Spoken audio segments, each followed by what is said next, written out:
Sindh high court में Karachi airport खुदकुश हमला case की समाअत हुई है। समाअत के दौरान सहूलतकारी के इल्जाम में गिरफ्तार मुल्जिमा गुलनिसा की दरख्वास्त जमानत पर गौर किया गया। प्रोसिक्यूटर की जानिब से मौक़िफ़ अपनाया गया कि केस का हतमी चालान जमा हो चुका है। मज़ीद समाअत का अहवाल जान लेते हैं अब्दुल हसीब खान से। हसीब, बताइएगा।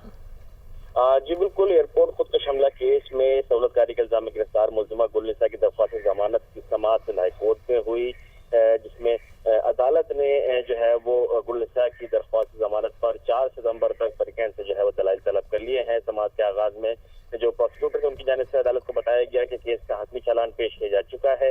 इसके साथ साथ प्रोसिक्यूटर की जानिब से ये भी कहा गया कि दरख्वास्त गुजार ने चालान जमा करवाने से पहले ट्रायल कोर्ट पर दरख्वास्त जमानत दायर की थी, जो कि अदालत ने मुस्तरद कर दिया। ताहम अब हालात वाक़या तब्दील हो चुके हैं, मुकदमे का चालान आ चुका है, लिहाजा मुल्जिमा के वकील को जो है वो ट्रायल कोर्ट में ही दोबारा दरख्वास्त दायर करनी चाहिए।